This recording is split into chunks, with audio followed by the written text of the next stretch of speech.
Hey y'all, welcome back to the Don't Mom Alone podcast. I am your host, Heather McFadden, and this is the place where I get to walk alongside you and connect you with people and resources so you know that you don't mom alone. In this episode, it is week 2 of our summer of mentorship. This is a 6-week series where we republish previous episodes from mentors, giving our staff a little bit of a break and just reminding y'all of some fantastic interviews that may have slipped down into the archives and missed your attention. Today's episode it's really, honestly, a really special one to me.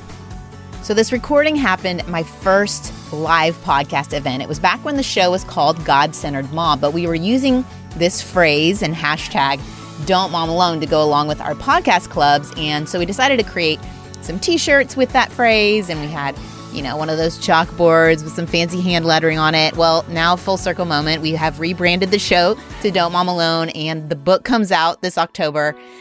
But it was also a special night because it featured 2 amazing women. One, my good friend Kat Lee, and you will hear why she is so special to me when you listen to this episode. And the other is Wynter Pitts. And the reason she is so special, one, she is an amazing mom of 4 girls. She started a great ministry for girls. She's written so many books. And unfortunately, she is no longer on this earth, but thankfully is in the presence of Jesus. And to start our night, Wynter's daughter, Alina, who is an actress, actually, if you've seen the movie War Room, she was in that movie. She sang for us that night, and it is a beautiful song. And I want to share a clip of it with you. She was about 13 when we recorded this, and she was just starting to get into music and singing, and she was so brave to share with a live audience. And so here is a bit of that offering. Even when my strength is lost, I'll praise you. Even when I have no song, I'll praise you. Even when it's hard to find the words louder than I'll sing your praise, I will only sing your praise. Right? So talented and such a gift to all of us. This conversation is so special, and I hope y'all are encouraged. We're going to hear their Kat and Wynter's mom stories, mentorship tips and struggles, and just overall, you will be encouraged. If you're curious about podcast clubs, stick around at the end of the show. I'll give more details about those and how you could discuss this episode with a group of friends if you wanted to. We've got resources for you. But I'm ready for you to enjoy our live recording from back in 2017. Let's get right to it. Here we go. So the gals that I invited on today are Kat Lee. You can come up here, and Wynter Pitts. Come on, ladies.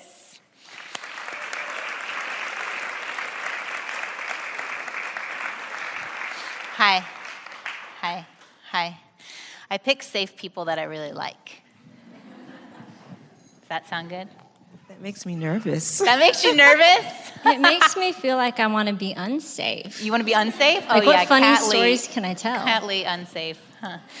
I would not have a GCM, God-Centered Mom, whatever you want to call it, podcast or site or anything if it wasn't for Kat. She is the wind beneath my wings, the coach extraordinaire. Your podcast mother. According to some gal out there, my mother, a podcast mother. Kat has been a huge part of my story. You've probably all heard me talk about her a ton, and Hello Mornings is what she is behind. That's what you're promoting most right now, I would say. Yes. And then Wynter Pitts, I met in an elevator. That's why she's here. No, I'm kidding.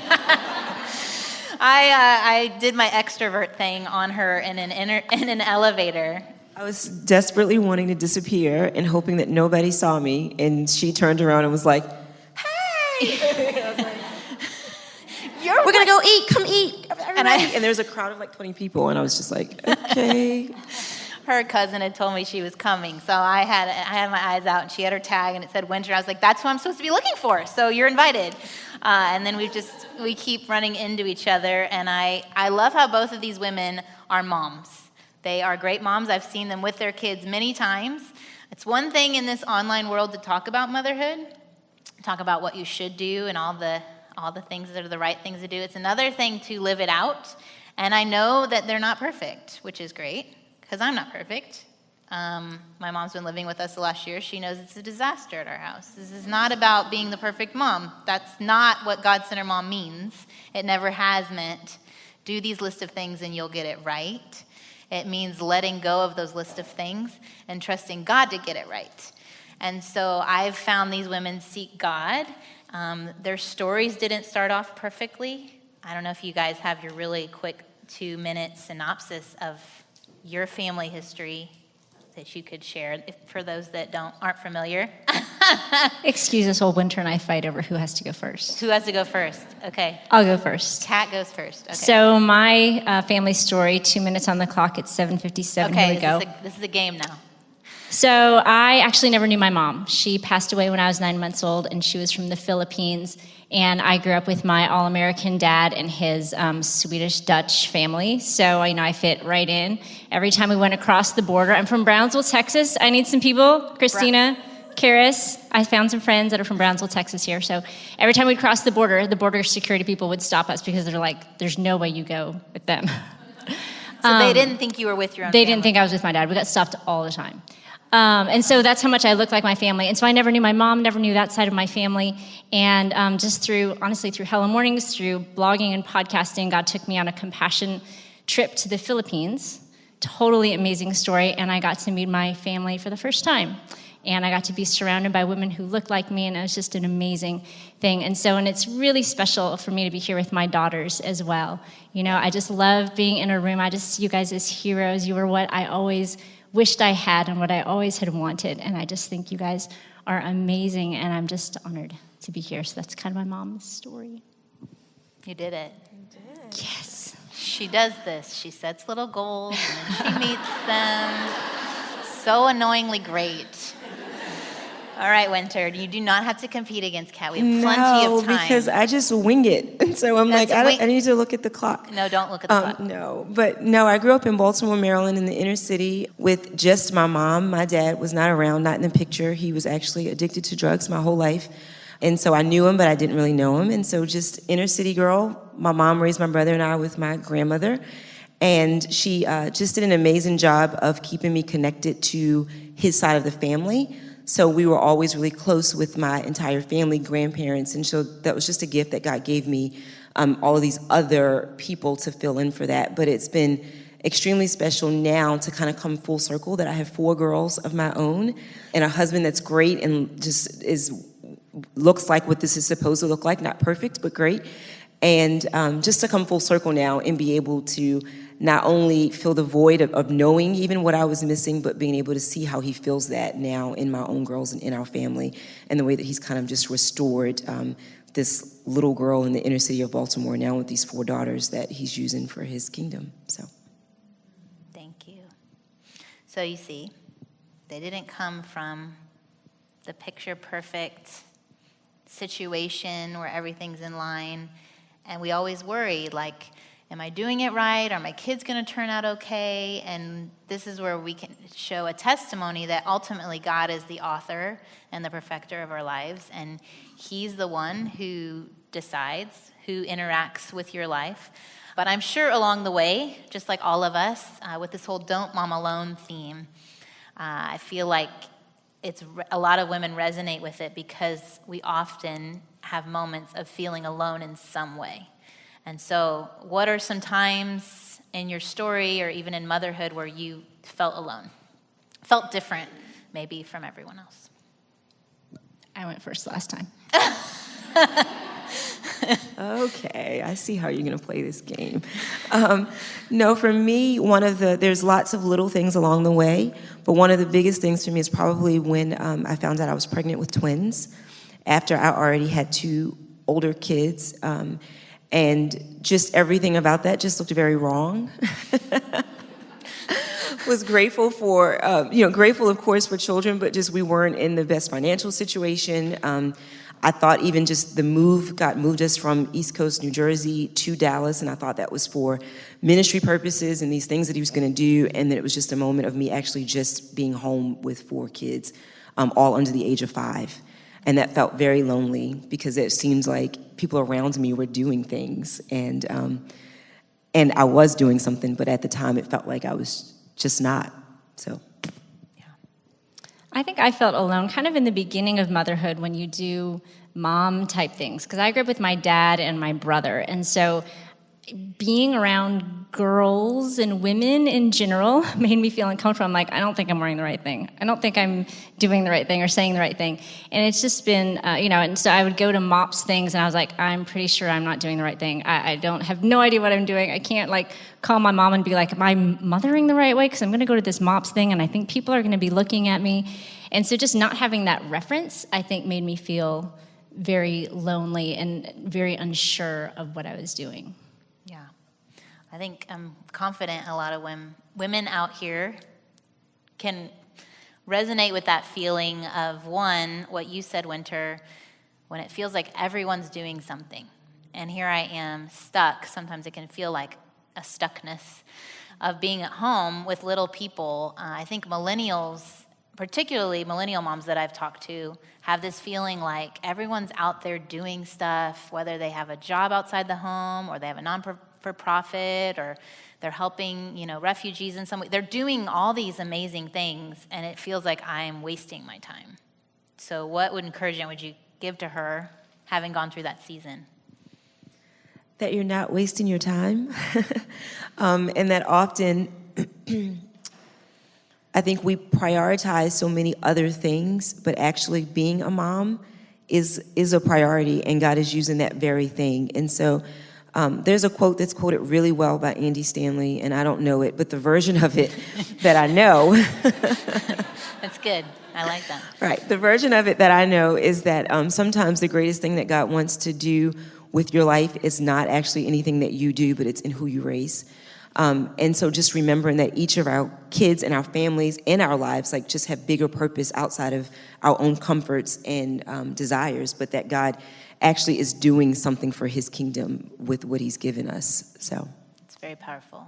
It's very powerful. And then I'm confident there's women who feel very insecure in social settings for a variety of reasons, whether it was the same as yours or not. It could have been they grew up in a foreign country and now they're in America and they don't know.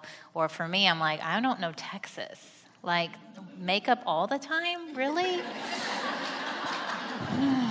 So what helped you kind of with that insecurity and that not having a mom to turn to? Was there another person that you turned to, or what did you do in that season? Honestly, I think time has helped a lot. I often think back when my oldest Anna was teething, I remember being like, oh my gosh, I need to give her Tylenol, I need to put stuff on her teeth. And then by the time I had my 3rd child, I was like, what's wrong with you? Suck it up, kid. Why are you crying? Oh, you're teething.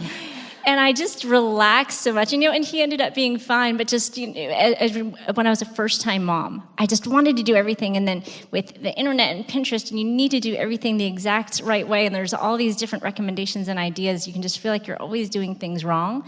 And as I've gotten older, I have teenagers now, so I'm by no means, out of the woods of being a great mom, but they're great kids. It's just me. I've just realized, wow, so much of it just doesn't matter. It's not a big deal. All the little things that I stressed about, whether her hand went off of the blanket and I had to move the blanket so it was covered by the blanket, it just doesn't matter. It's not a big deal. Just meeting with Jesus and being with him, and he'll show you the things that matter. Everything else is kind of just a distraction.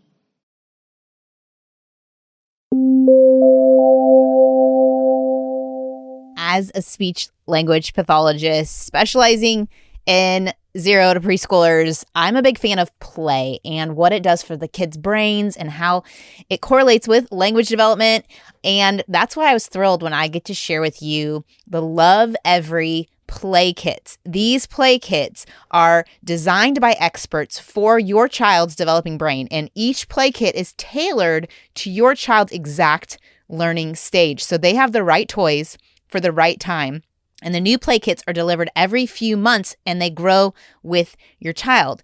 I wish I'd had these for my boys, because honestly, I think I would have just stuck to the play kits because they're super interactive. They come with a guide that helps you if you aren't an expert in play. That gives you tips and ways to play and do it yourself at home activities. So because I don't have kids the age that the play kits are designed for, I had Love Every send a kit to my friend Meredith, who's been on the show before, and she has 3 young kids.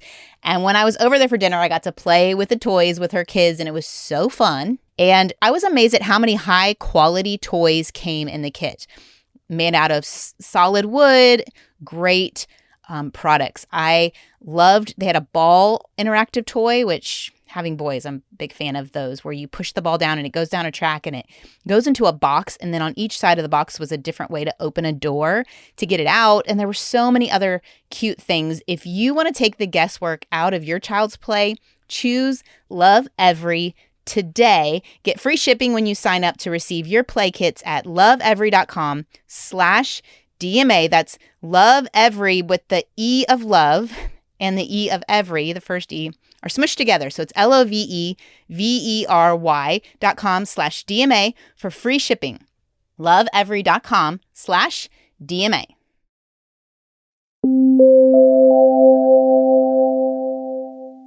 One of the parts of Don't Mom Alone is to make sure you have the mentors in your life and to make sure you have the friends.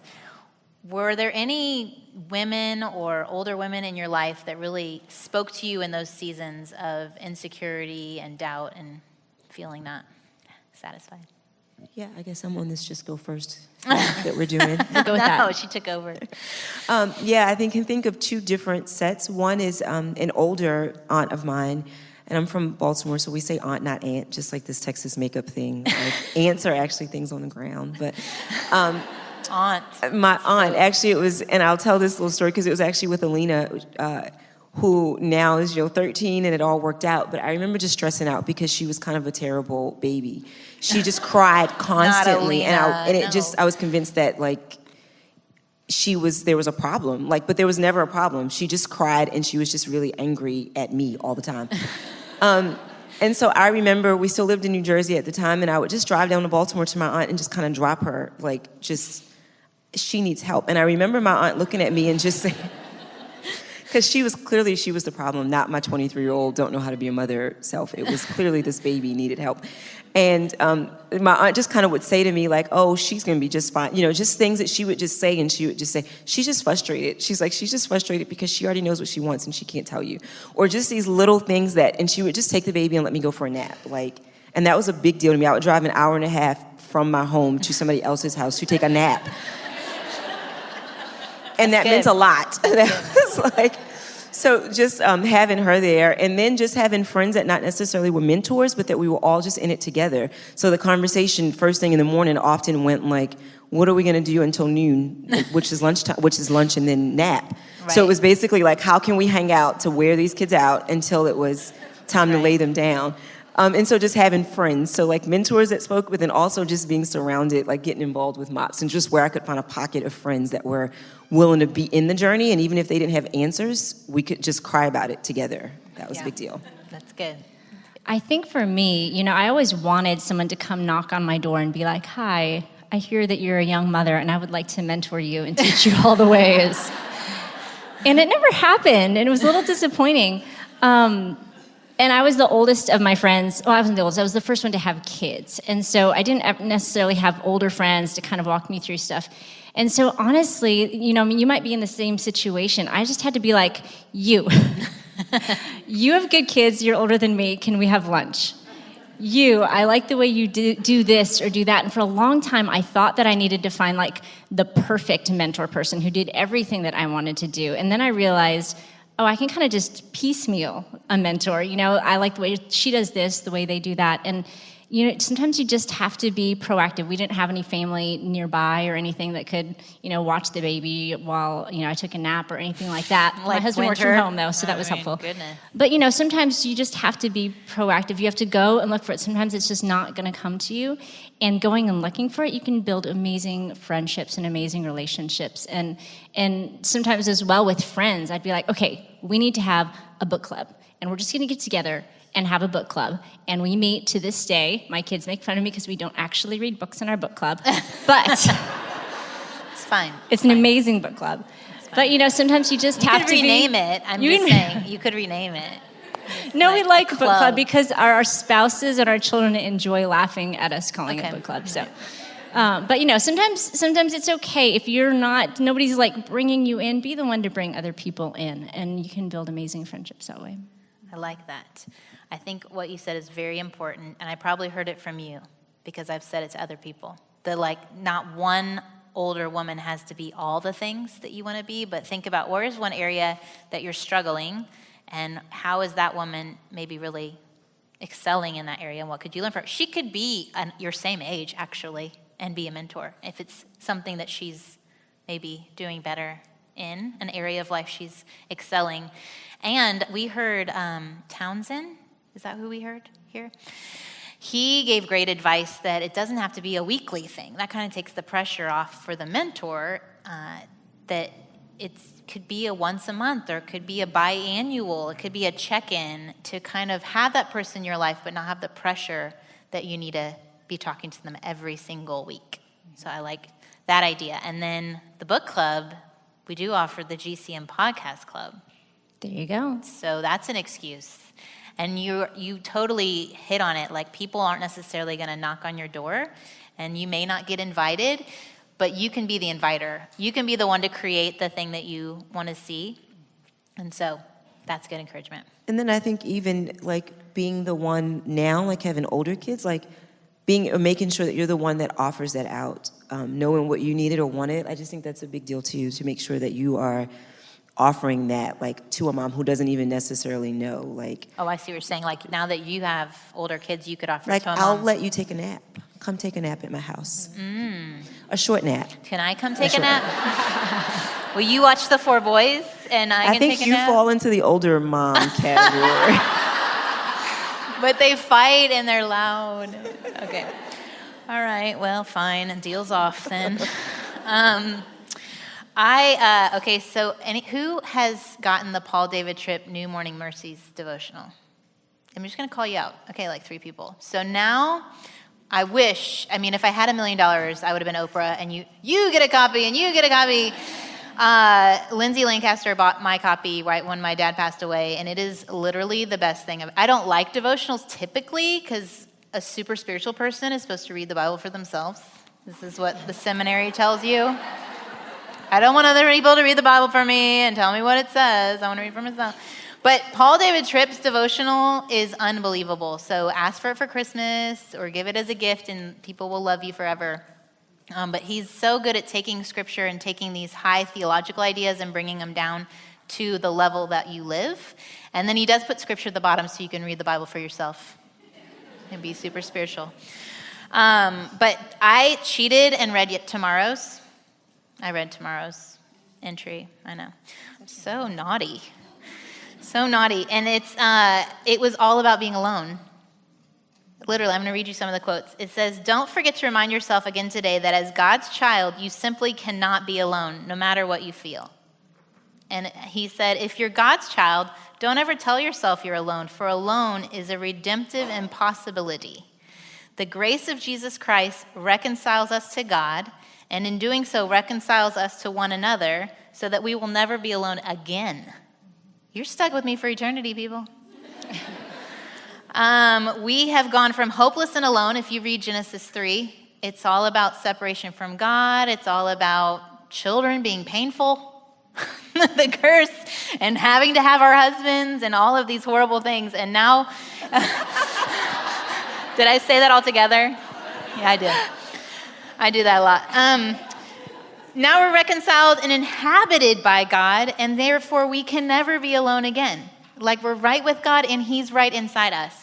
I mean, I love all of that. And so I know y'all love Jesus, you too. So not only are we not alone because we can have mentors and we can have friends, but we have God in us and we have God around us. We're in him. How do you remember that when kids smear poop on the walls? How do you remember that when everyone's fighting and screaming? Or now you're in teenage years, it's a whole nother story, but No, there's still lots of fighting and screaming. It's different. It's Not in different my rushing. house. No fighting at their house. The Just kids kidding. are here. The kids are here. How do y'all remind yourself of the truth that God is with you, that you're in God? And You know, I think honestly, sometimes feeling alone can be a blessing. Like for me, I think it was because when I was struggling as a young mom, because I didn't have a mom to call or, you know, the magical mother mentor fairy to call, I called on Jesus. And that's, you know, how I started waking up early and started meeting with him in the morning because I was like, I have no idea what I'm doing. For all I know, I could totally mess these kids up. I need you. And just being a mom reminded me that I needed Jesus. And that feeling of feeling alone and feeling unsure pushed me to him. And so honestly, I'm kind of thankful for it. I'm thankful that I didn't have other people to run to because my personality, I would run to them. I'd be like, okay, affirm what I'm saying and how I'm feeling and tell me what to do. And since I didn't have that, I was like, Jesus. And that's exactly what I needed. So sometimes motherhood, I think, honestly, just pushes us to him. this is a good time to talk about Hello Mornings then. Okay. Talk about it. If they haven't heard me like gush over and over about Hello Mornings. So Hello Mornings is just an online community where our heart is just to help women start each day with Jesus in a super grace-filled way. You know, it's not like you have to sit down and read for an hour or read through the Bible in a year. It's just, you can just be just waking up and praying a verse and starting the day with Jesus. I like to think of it in the sense of like my girls, when we're rushing out the door for the day, if they're like, Mom, can I have a quick hug? I'm not like, sorry, you know what, I can't sit down and have tea with you right now, so I'm just going to not even acknowledge you. I'm just going to keep going, not look at you, because we can't have meaningful time right now. And I would never do that to my girls, but we do that to God so much. You know, we can run through our day, and we just don't connect with him. And so Hello Mornings is really all about reminding women about the grace of just connecting with him. First thing, be like, Jesus, I love you. Whether I have 30 minutes to spend with you right now or 3 seconds, I'm going to give that to you, and I'm going to connect with you first thing, because I need you today. And so that's kind of what the heart of what Hello Mornings is. And you have a podcast. And I have a podcast called Hello Mornings, and so we talk about all kinds of fun stuff. We had Carrie Job on there a while back, and actually, so her Skype thing was on my phone, and my girls were like, "Can I click call? Can I click call?" I was like, "No, No, we cannot call Carrie Job whenever we want to." And you help talk through like people that are night owls and Yes. how to build a habit, Yeah. because I know you bring up, wake up early. All you moms have so much sleep and time. right." And you're so shiny. And it's really the opposite of that. It's the opposite of waking up super early. It's really the heart of just starting with him. And I get really nerdy, so I love learning about habit building, and I love scientific studies on how to create change and all this sort of stuff. And so that's kind of what the podcast is about. How do we live our life following Jesus, and then planning in our day around the fact that we're following Jesus, and then making healthy choices, not so we can fit into a certain outfit or see a certain number on the scale, but so that we can follow Jesus with the energy and the joy that we can walk in his calling with. And so we talk about all those things on Hello Mornings podcast. And I have a really awesome occasional co-host on that podcast. It's true. She's amazing. She is. She's really a mess, and she needs your coaching. Yes, I will be on the podcast sometimes, talking about my blardigans. Have you told them about your blardigans? I don't know. Have I told you about my blardigan? Some No, people know about can the you blardigan. tell us about that? I've bought my mom a blardigan when she moved in with me, because everybody needs to have a blardigan. It's a really soft cardigan that's like a blanket and a cardigan together. Some people, I've seen people wear them in carpool line. So it's not just a wear at home thing, I guess. But it's like a fancy super comfy, Snuggie. is it Barefoot Dreams? That's it, Barefoot Dreams. But beware, if you look it up on Nordstrom.com or whatever it is, she might be wearing just lingerie underneath it. So cover the screen for your children. But like, it's super comfy. Ask for that for Christmas too. Is it like a shawl or like It's like what a are we- cardigan, like long, but it's made of bamboo or something unbelievable. She looks at me like bamboo is hard and stiff and grows Philippines. No, it's not that kind of bamboo. Like, it's soft bamboo. It's amazing. Can you please post a picture for us or something so that we can... I need a new one, yeah. I'll post my mom's because mine is really not as soft. Yeah. It's great. Back to the show. That was not a sponsored anything. They aren't paying me anything to talk about the Blartigan. How do you remember God in your day-to-day? That's what we were talking about. I was like, what? What were we talking about? I'm like, Lena, can you go to Nordstrom's real quick and look this up for me? Yeah. Yes. How do you remember in the midst of the crazy? You know what? It's funny because now, and my kids are not super old, but they're 8. My twins are 8, 10, and then I have a 13-year-old. And now I find myself remembering God more and more as I'm telling them what I'm expecting from them. Because I'm, like, you guys aren't being kind, or, where's your compassion, or where's your whatever, and that has caused me to just kind of look in more and ask and God is like using that and those words to be like, where's your kindness? Where's your, and so it's kind of been a weird place to be, because that's how I've been. I can almost just hear, as I talk to them, I can just hear God's voice, and it also changes the way that I talk to them, because I know that God's not like, you aren't being kind today. You know what I mean? Like, so it's changed the way that I've been able to kind of connect and feel God in our home, just because I know what he's expecting from me, because I'm expecting it from my girls. And so when they were younger, though, it was a lot like cats, but it was not as pretty. It was a like, what did you do to me? God, where are you? Like David in the Psalms, like a crying out, like they're trying to kill me. Yeah. Yes, exactly. Exactly. They really were. So it was that, though, and so I agree with just those moments just brought me closer, because I just didn't have any other options. It was like, what else am I going to do here? Like, there's nothing else I can do except cry about this, and my own tears were not going to do anything. And so it was that desperation that brought me closer. And so now, just as it's grown a little bit, it's been that same voice of love and comfort, and his desire for me has come out just in the way that I'm expecting it from my girls. It's very good, y'all. So can you see, too, as they're talking, like, that motherhood wasn't easy? Like, doesn't that just feel nice? Like, because sometimes you can get this idea in your head when you picture that mom. There's that mom. And we all have her. And we've combined basically the best of all of our friends and made one person. And all of their Instagram pictures that just look perfect and happy. And all of that. And she's there, and she loves it, and she's happy to be there, and happy to make all the crafts, and happy to bake all the cookies. And all the costumes, and the teacher appreciation gifts. She's having a ball. She is having a ball. Just to know that it is hard actually relieves that guilt, and then can help you enjoy it, because you're not putting yourself under that pressure. That not only do I have to do it well, I have to enjoy it. Oh, my stars. It's too much pressure.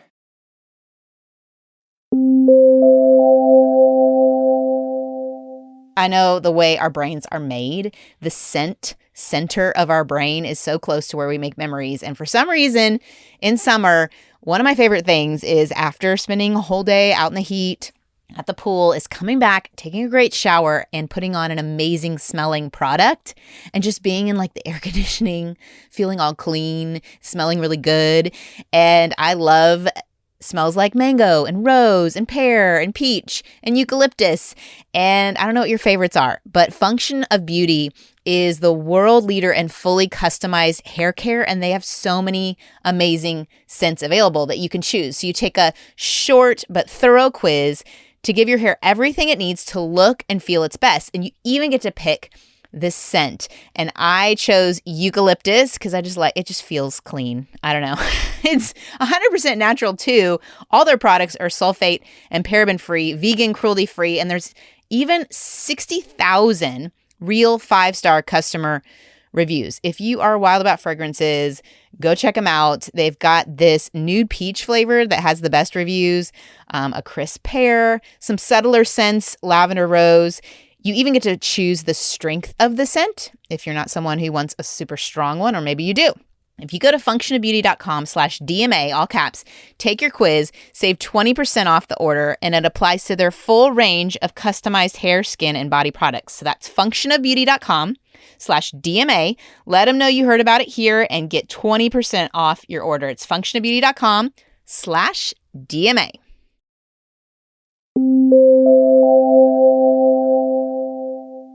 I did ask for questions from listeners.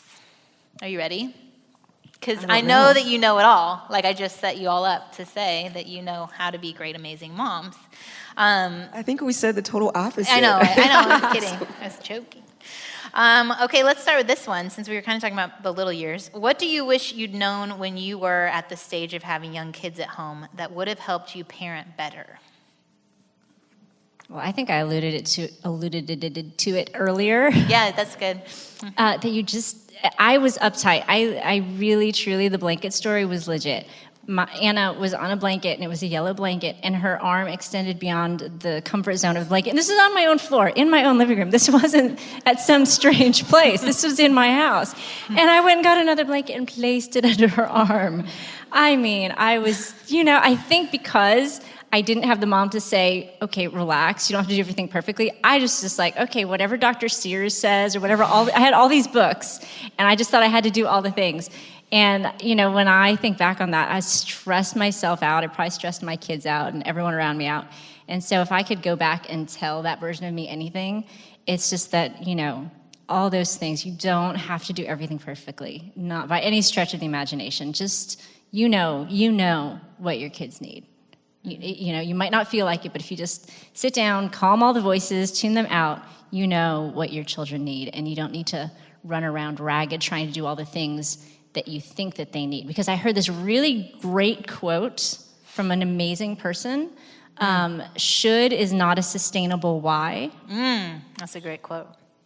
From Miss Heather McFadden. Is that not good? Have you said that on the show? Should is not a sustainable why. Explain that. Why So did I say that? I should have a Pinterest perfect party because that would show that I love and care for my kids. I should take them to their doctor's appointments every year exactly on time. I should do all these things that maybe I don't do, but should is not a sustainable why. It's not a sustainable motivation for us to actually keep doing these things. We have to have the internal motivation. It has to actually be important to us. I hate throwing birthday parties. I'm all about, let's go to the park and have pizza, and that's the extent of what I enjoy doing. I just want to see them run around and play and get dirty. Yeah. And so I just, pin that up on your wall. Should is not a sustainable why. Put that on your phone. That would have been profound for me. That's good. I'm glad that I was helpful to you. Thank you.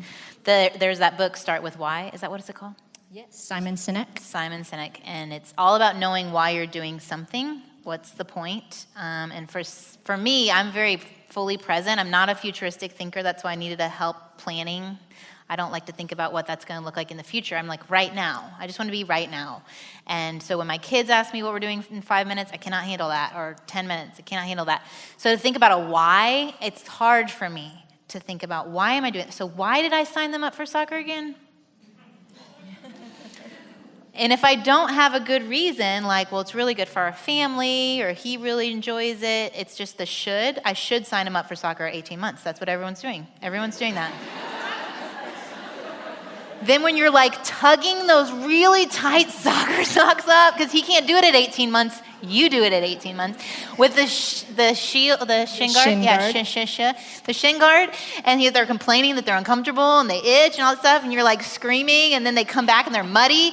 You chose that. That's not sustainable. That's not going to be a sustainable why. But yes, thank you for quoting me to me. That's good.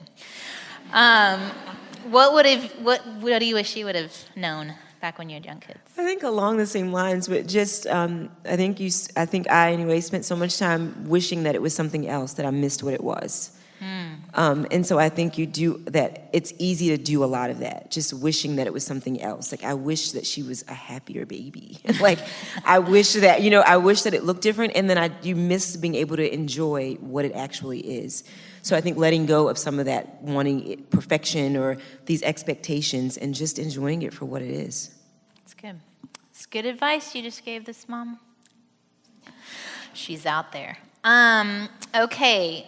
All right, so this one, tell me if you have any answers for this. What do you do if you feel like your school-age child doesn't have enough friends, or maybe your child doesn't have the right friends? Oh my gosh, this is actually, did I send you this question? No.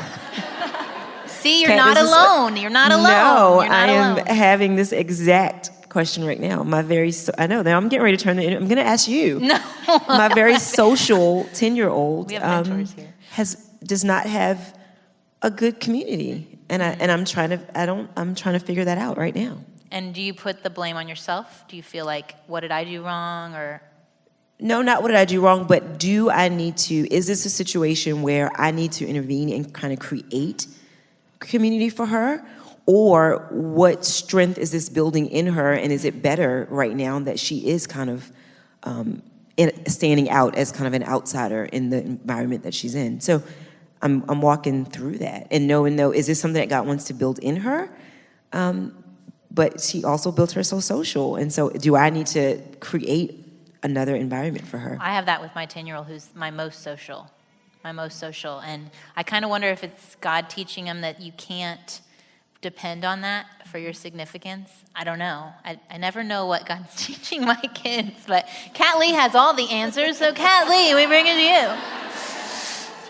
The funny thing is, I was actually talking about this with my daughter on the way up, because when you have teenagers, you kind of need to run all the stories by them before you talk in front of them and then have to drive 2 hours home with them.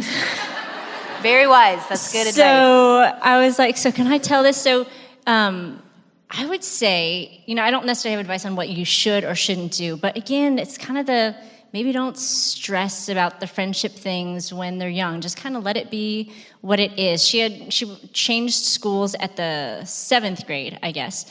And so she had went to a private school before that with a little group of friends and, fine friends, nothing like lifelong bonding.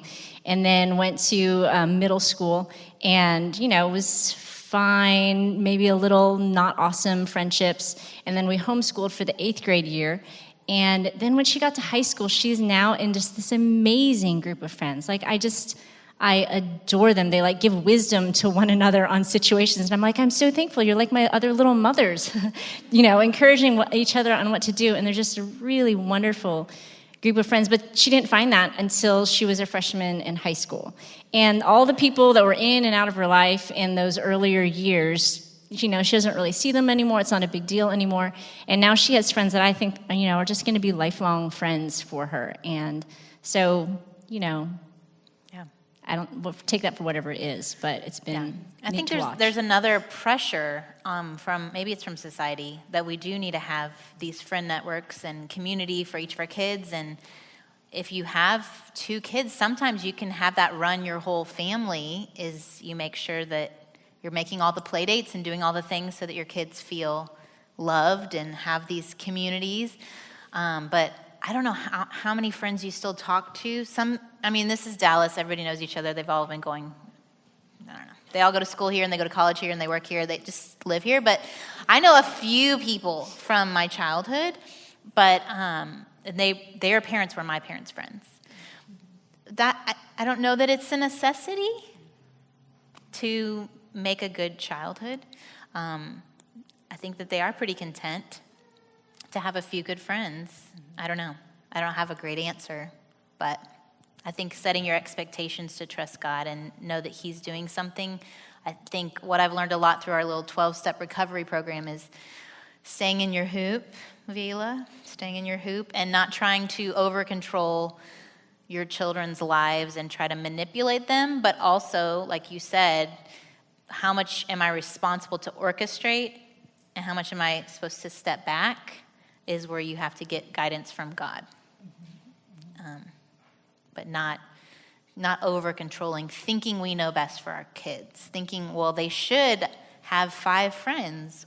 Maybe they're a 1-friend kind of kid. They might not be a 5. One of my sons is definitely not the party animal guy. He's like a 1-friend, maybe 2 kind of guy. And I've just learned to accept that, and he's happiest in that. So birthday parties are like that. It's good. It's much better that way. All right, let's see. We're doing another one. Okay, this is a little heavier. Y'all ready for heavy? I do heavy. I make you cry. Okay. So my mom, I'm telling you, ready? You laughed, and now I'm going to make you cry. My mom passed away from lung cancer 2 weeks before my 6-month-old was born. I struggle with anxiety over something happening to my baby and fear of losing him too. I also struggle with enjoying this season of life because I'm still in the thick of it with grief. And then there's mom's shame and guilt for not appreciating every ounce of motherhood. It's everything I wanted and more, but I want my mom to be around for it. With the holidays coming up, how would you recommend including my mom's memory in our new family traditions? So there's a lot there. I know grieving when you're a mom is very hard. I know that personally. I know anxiety and fear of losing people you love. I don't know if you all have dealt with that. And then just, traditions if you have lost someone. So anything y'all want to add to that question? I think the only thing I'll just say that I relate to is that since this is an irrational fear, which I guess fears are generally irrational, but since my mom died when I was 9 months old, every time my kid approached the 9-month mark, I just kind of had this internal fear. I was like, oh, this is going to happen to me, or that's going to happen to me. And I don't remember where it was in the whole scheme of it, but at one point I got back I had one of those certified letters come to my door, and I was like, oh, that's cool. I never had one of those. And so I signed off on it, and I opened it up, and it said that, some test had come back bad.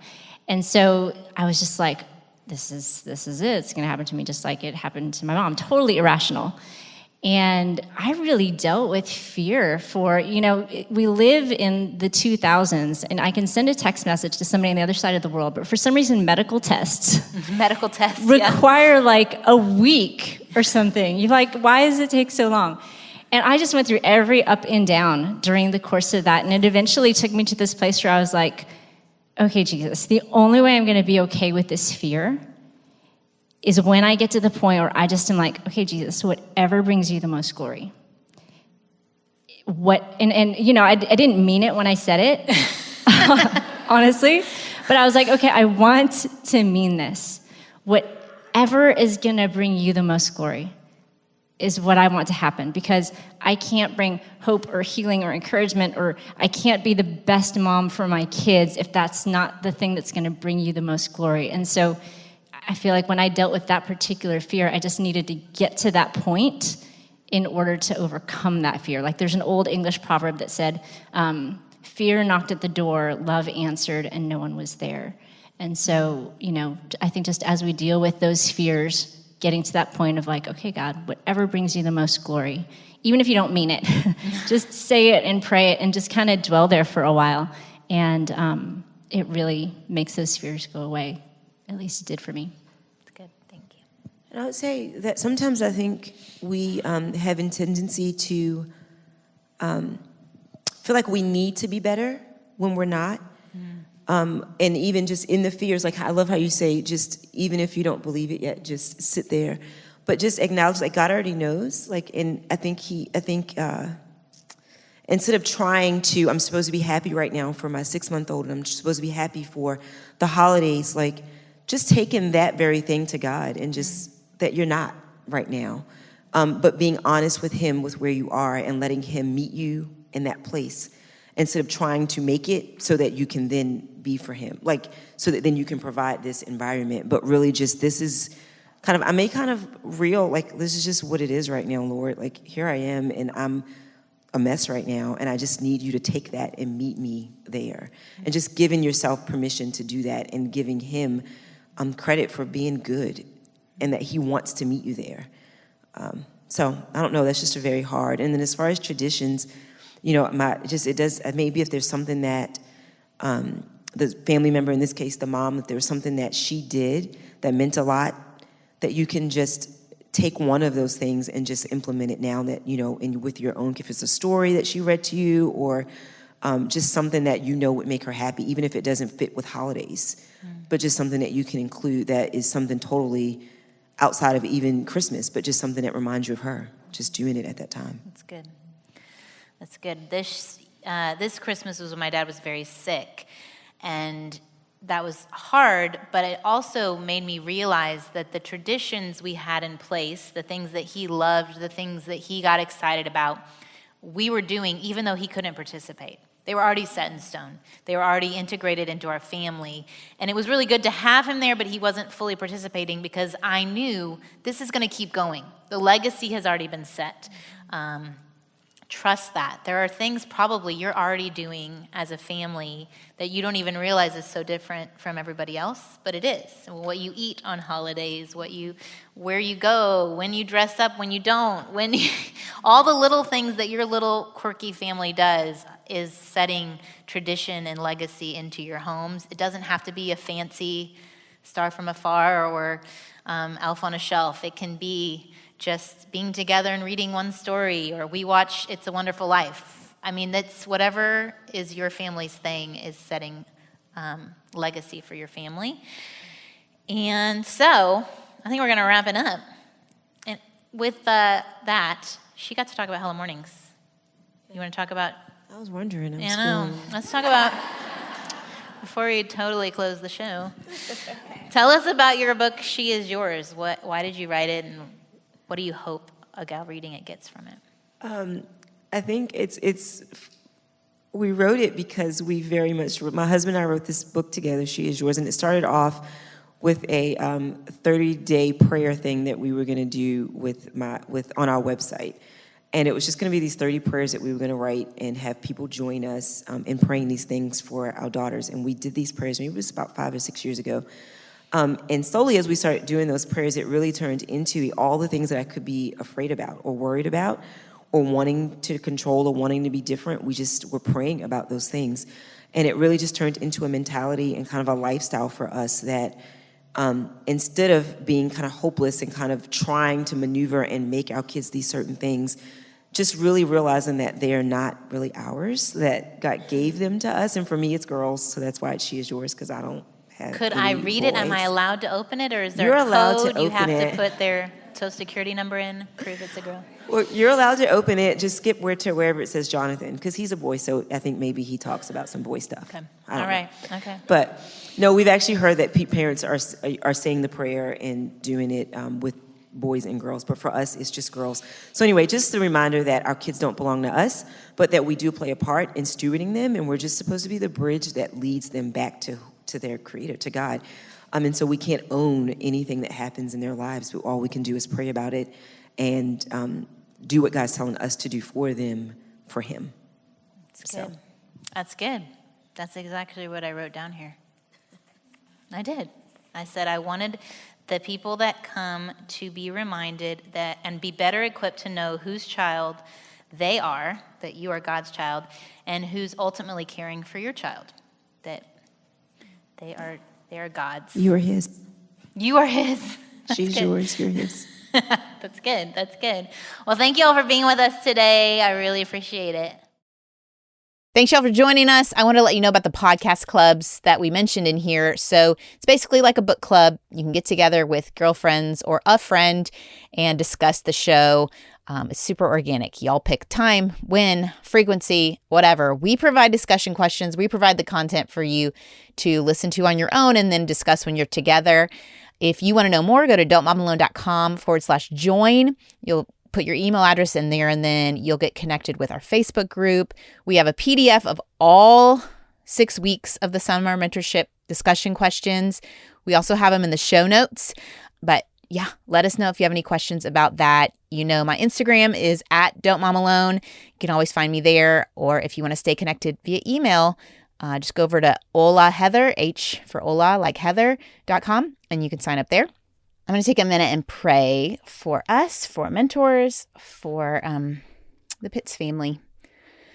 Lord, I thank you that no matter what we walk through, you are with us. And I also thank you that right when we need support and help, you are willing to provide your body to help us if we are humble enough to ask and to reach out. And I pray for whoever is listening that they, if they are struggling with this role of motherhood, that you would, along with them, open their eyes to see who around them is willing and able to connect with them, to meet with them, support them. I pray, Lord, for the Pitts family. I pray for the girls. You know right where they are. You know the stage that they're in, and I know you go with them.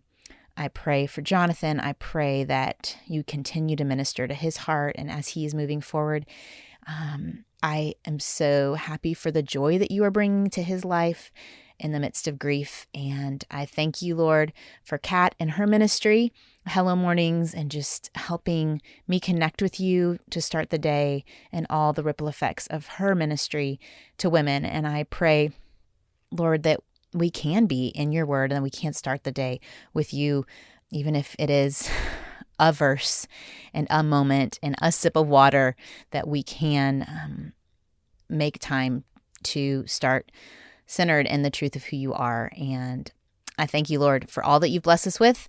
In Jesus' name, amen. Y'all are the best. Thank you for your reviews. Thank you for sharing with friends. You are on the mom marketing team. You're official. So thank you. I do not take it for granted. It is everything.